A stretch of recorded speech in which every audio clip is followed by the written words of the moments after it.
বাড়ি শিফটিংয়ের পর যে কত কাজকর্ম থাকে তো সব কাজ আজ কমপ্লিট করে নিয়েছি। যেহেতু আজকে রান্নাটা ছিল না, দুপুরের একটু নেমন্তন্ন ছিল, তাই জন্য সমস্ত কাজ কমপ্লিট করে বেরিয়ে পড়েছি রেডি হয়ে নেমন্তন্ন বাড়িতে যাওয়ার জন্য।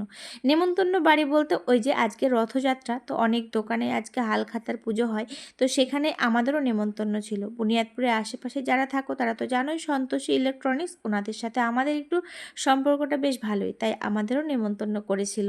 তো সেখানে খাওয়া দাওয়া করে এসে দুপুরে রেস্ট নিয়ে সন্ধ্যাবেলা একটু বেরিয়ে পড়েছিলাম। সো হ্যালো এভরিওয়ান, আসসালামু আলাইকুম। সন্ধ্যাবেলা রাস্তায় বেরিয়ে দেখছি বাপরে বাপ কত ভিড়। আসলে রথ টানছে তো তাই জন্য, যেহেতু রথযাত্রা, তো আমিও একটু ভিডিও করলাম আর বেরিয়েছিলাম টুকটাক কিছু প্রয়োজনীয় জিনিস কেনাকাটার ছিল। তো সোজা চলে গেলাম মেডো বাজারে, কারণ মেডো বাজারে দাম হিসেবে কোয়ালিটি বেশ ভালোই লাগে, তাই ওখানেই চলে গেলাম। তো ওখান থেকে দেখছি কি কেনাকাটা করা যায়, আর অবশ্যই শেয়ার করব বাড়িতে গিয়ে কি কি কিনছি না কিনছি।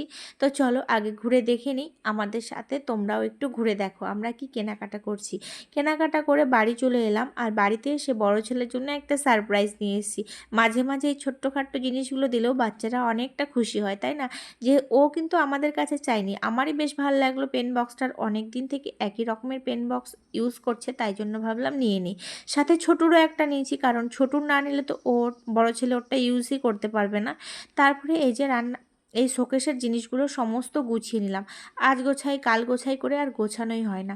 বাড়ি শিফটিং প্রায় অনেক দিনই হয়ে গেল, 8 দিন পেরিয়ে গেছে, তো জিনিসগুলো ওইভাবে প্যাকেট করাই ছিল। তাই ভাবলাম আজকে যেহেতু সময় আছে, অনেকটা টাইম আছে, তাই ভাবলাম গুছিয়েই নিই।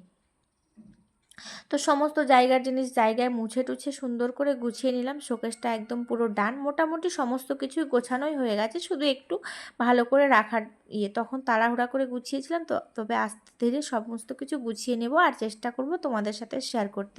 তারপরে চলো দেখাই কি কি কেনাকাটা করেছি।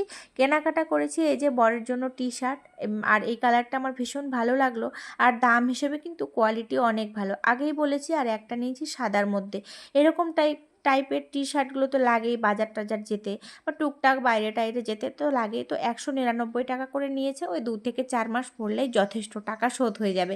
নিয়েছি একটা হাফ প্যান্ট, ওই মাঝে মাঝে কোথাও যদি যাওয়া হয় তখন লাগে, তাই জন্য একটা নিয়ে রাখলাম। আর কটনের মধ্যে ছিল, বেশ ভালো, পরে আরাম। আর এই যে প্যান্টগুলো নিয়েছি, এগুলো তো এখন অনেক ট্রেন্ডিং, সবাই নিচ্ছে, ইয়াং থেকে বয়স্ক সবাই পরছে, আর ভীষণ সফট, মানে একদম পিওর কটনের মতো, তো ভীষণ ভালো লাগলো, ওই জন্য নিলাম। আর এইরকম টাইপের প্যান্টগুলো তো লাগেই, জানোই।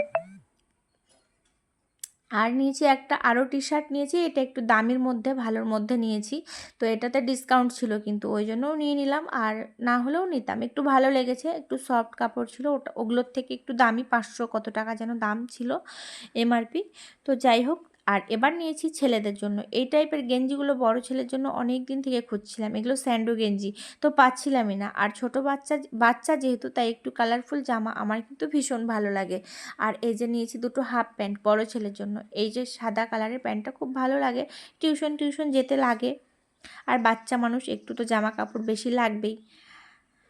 তো তারপরে নিয়েছি ছোটোর জন্য, আর আমার কেন জানি না এরকম কালারফুল বা এরকম বাচ্চাদের প্যান্টে একটু ছবি টবি থাকবে ভীষণ ভালো লাগে, তো ওই জন্য এই যে ছোটো ছেলের জন্য দুটো প্যান্ট নিয়ে নিয়েছি, একটা হলুদ আর একটা কমলা, এরকম কালারের প্যান্ট ও পরেনি, তাই জন্য এগুলোই নিলাম, এরকম একটু কালারফুল নিলাম। আর তার সাথে নিয়েছি আমার সোনাম্মার জন্য দুটো প্যান্ট নিয়েছি। তো ওই বাচ্চা মানুষ, আর আমি যখন নিই তখনই কিন্তু কিছু না কিছু হলেও ওর জন্য কিনি। তো ওই যে সোনামার জন্যও নিয়ে নিয়েছি দুটো প্যান্ট।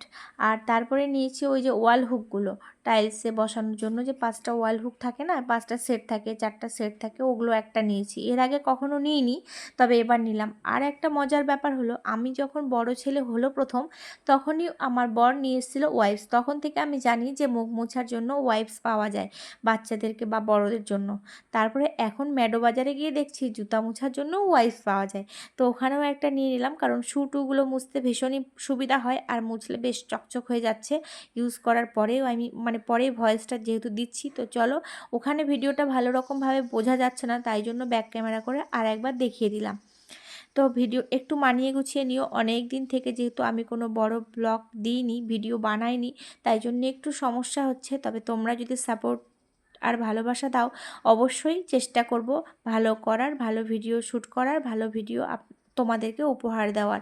তো প্লিজ আমাকে একটু সাপোর্ট করো, তোমাদের সাপোর্টে আমার স্বপ্নটা পূরণ হবে। আমি একটু একটু করে নিজের লক্ষ্যে পৌঁছে যাব। তারপরে রাত্রে খাওয়া দাওয়া সেরে রান্নাঘরটা সুন্দর করে গুছিয়ে টিপটপ করে রেখে এবার ঘুমাতে চলে যাব। আর এটা আমার প্রতিদিনের রুটিন। আমার রাত্রেবেলা রান্নাঘর বাড়ি গুছিয়ে না রাখলে যেন ঘুমই আসে না। এটা একটা চোখের শান্তি, মানসিক শান্তি বলতে পারো। তো দেখো এখানে বরের জন্য মেথি জলটাও ভিজিয়ে দিয়েছি, দিয়ে রান্নাঘর ডাইনিং সমস্ত কিছু মুছে সুন্দর করে গুছিয়ে নিয়েছি, যাতে সকালে ঘুম থেকে উঠেই আমি একটা সুন্দর মানে পরিবেশ দেখে দিনটা শুরু করতে পারি। একবার কিন্তু ঝাড়ও দিয়ে নিয়েছি।